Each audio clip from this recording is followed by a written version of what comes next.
Bienvenidos y bienvenidas a Enclave Política, el programa de Telesur que analiza, que reflexiona junto a usted sobre nuestra región. Los últimos acontecimientos en Ecuador han puesto de nuevo una institucionalidad nacida del Trujillato que solo obedece a una agenda política y que la misma solo apunta a un objetivo: aniquilar al correísmo, como lo han dicho incluso algunos de sus exministros y actuales ministros. Se ve en las actuaciones de la Contraloría, de la Fiscalía y de lo que hizo y dejó de hacer el Consejo de Participación. Incluso en el campo económico, buena parte de la acción gubernamental y estatal se afinca en cambiar radicalmente el modelo para ajustarse a los dictados del Fondo Monetario Internacional. ¿Qué implica para la sociedad ecuatoriana todo lo ocurrido? ¿Qué acciones ha desarrollado al respecto la Defensoría del Pueblo, entidad a la que muchos ya califican como el último resquicio de la democracia? Pues queremos hablar con el defensor del pueblo, Freddy Carrión, para explicarnos todo este fenómeno que ocurre aquí en el Ecuador. Qué gusto verlo, Freddy. ¿Cómo está usted? Orlando, muchas gracias por la invitación. Aquí pues yo creo que la situación del país exige un análisis muy detenido, sobre todo por este proceso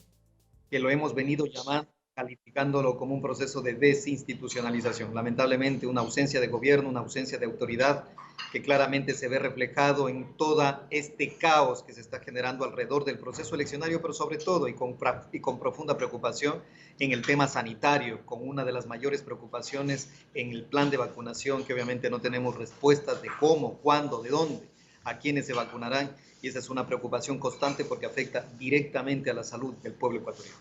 Ya, Freddy, a propósito de lo que dice, y le quiero plantear esta pregunta en ese sentido, todo esto que estamos analizando y que además lo están viviendo los ecuatorianos de una u otra manera, tiene un origen y es el Trujillato, del cual incluso se eligió a usted como defensor del pueblo. ¿Hasta dónde la diferencia que usted hace no la encuentra en los demás? Porque efectivamente parecería que todas las autoridades nacidas del Trujillato reciben presiones, órdenes de alguien o de algo que efectivamente marca la pauta de la política ecuatoriana.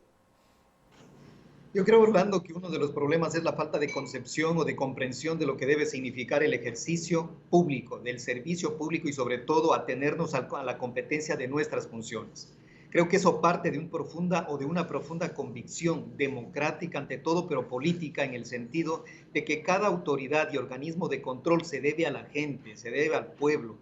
De una u otra manera es cierto que con el proceso del anterior Consejo de Participación Ciudadana y transitoria se eligieron a casi todas las autoridades de control, incluida la Defensoría del Pueblo o el Defensor del Pueblo, pero creo que uno de los aspectos básicos que debemos tener cada organismo o cada autoridad de los organismos de control es nuestra profunda convicción de las funciones que desarrollamos y de la necesidad de representarlo al pueblo ecuatoriano. Yo he sido muy crítico con ciertas autoridades de control, como la Superintendencia de Banco, la Superintendencia de Economía Popular y Solidaria, cuando presenté acciones de protección por la falta de atención y de protección al consumidor, al cliente, frente a los abusos de la banca. De la misma manera que he sido crítico con algunas autoridades por tratar de interferir en asuntos que no son de nuestra competencia. Pero lamentablemente, y en esto insisto, la mejor forma de demostrar nuestra elección o designación como autoridades de control es en el ejercicio diario de nuestra acción que se enmarque en la Constitución, en la ley, pero sobre todo en el servicio al pueblo ecuatoriano. Eso diferenciará la gestión, obviamente, de los procesos que se dieron en el Consejo de Participación Transitorio. Ya, pero entonces, Freddy, ahí yo le planteo la siguiente interrogante, porque buena parte también de esa explicación ahora se explica mejor o se atiende mejor con la realización de las elecciones, cuando vemos que efectivamente hay la posibilidad de que el correísmo retome las riendas del poder en el Estado ecuatoriano en general. Esta institucionalidad, ¿de qué depende para cambiar? ¿De qué dependería particularmente para mejorar? Porque hay varias de las cosas que han ocurrido en este país que no se explican si no es porque efectivamente hay una agenda marcada que incluso a veces se deslinda de la Constitución. ¿Cómo poder cambiar esto para que mejoren las actuaciones de las autoridades y de las instituciones? Yo creo que un aspecto fundamental que debemos tomar en cuenta es que la mayoría de las autoridades de control, las propias instituciones del Estado, fuimos de una u otra manera encasilladas en correístas o anticorreístas. Y en función de eso, nuestra lógica de actuación fue atacar o a salvar, entre comillas, a las personas que se inscribían en una u otra corriente electoral, básicamente política, que básicamente es correístas. Yo creo que ese sesgo le ha hecho muchísimo daño al país porque hemos vivido un profundo proceso de persecución política cuando actuaba y defendía los derechos de aquellas personas que estaban siendo objeto del Estado, del poder del Estado, en un inicio indígenas, en un inicio líderes políticos afincados o identificados con la línea correísta, se me acusó de que yo era un correísta más, cuando mi papel y mi función era defender los derechos de aquellas personas víctimas del poder. Creo que esa debe ser también una lógica y una tónica de todas las autoridades de control. Dejar a un lado el sesgo político, sobre todo si somos funcionarios públicos, porque eso es justamente lo que le ha dañado a esta democracia. La desinstitucionalización proviene de cómo buscar reducir y eliminar al oponente político, incluido la judicialización de la política, la persecución a líderes sindicales, representantes sociales, líderes políticos, por el hecho de pertenecer a tal o cual posición política, porque desde el propio gobierno se ha establecido esta bipolaridad entre buenos y malos, correístas o anticorreístas, y toda la acción del Estado ha ido encaminada a disminuir y a eliminar al oponente político bajo la concepción de que el oponente, en este caso los correístas, son los malos, son los que han desinstitucionalizado al país, los que no pueden regresar, y el pueblo ecuatoriano en este último proceso electoral, la primera vuelta electoral, creo que ha dado una clara muestra de hacia dónde debe ir el país, y ese debe ser el respeto a la voluntad popular que todo el Estado y la institucionalidad política debemos tener. Ya, pero ahí entramos en un tema que además es lamentable, dramático para los ecuatorianos, y es que esta institucionalidad tampoco vela por los derechos y las garantías que deben tener los ciudadanos para enfrentar, por ejemplo, la pandemia. Vemos a un ministro de Salud que, a diferencia del de Perú o el de Argentina, no es destituido. En Perú y en Argentina se les destituyó inmediatamente, y el de Ecuador permanece impune e inmune a cualquier acción oficial y ética al mismo tiempo. Y por otro lado vemos que incluso los derechos de los ciudadanos y de los niños, por ejemplo, no se atienden cuando no se aplican las vacunas pentavalentes. Es decir, esto que parecería un problema de la política, cuando se asienta la realidad, a quienes afectan es a los ciudadanos. ¿Hasta dónde entonces el Estado comprende que su responsabilidad está más allá de la disputa con el correísmo?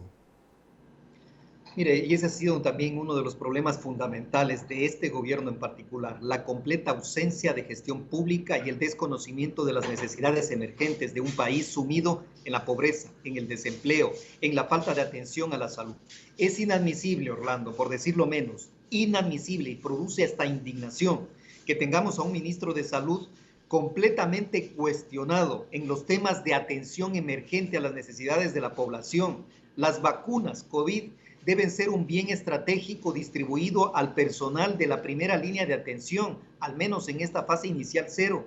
Nosotros, de una u otra manera, somos la vergüenza, ya no solamente nacional, sino la vergüenza internacional, a nivel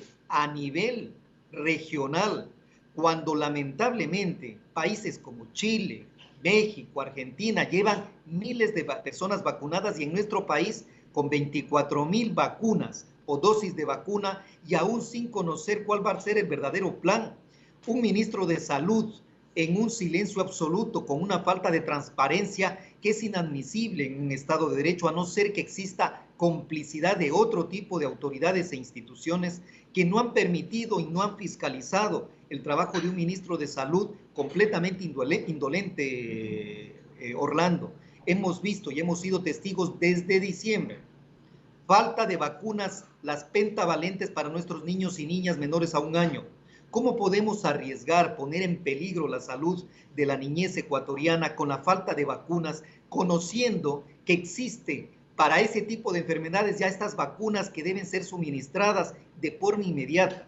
Frente a eso vemos a un ministro de Finanzas preocupado más por el proceso electoral y la dotación de recursos antes que garantizar las vacunas a los niños y niñas, como también las vacunas del COVID, o al menos garantizar que los médicos que estuvieron en la primera línea de atención cuenten con contratos de forma permanente, como está establecido en la ley orgánica de apoyo humanitario. Todo eso provoca y genera mayor desinstitucionalización, mayor quiebra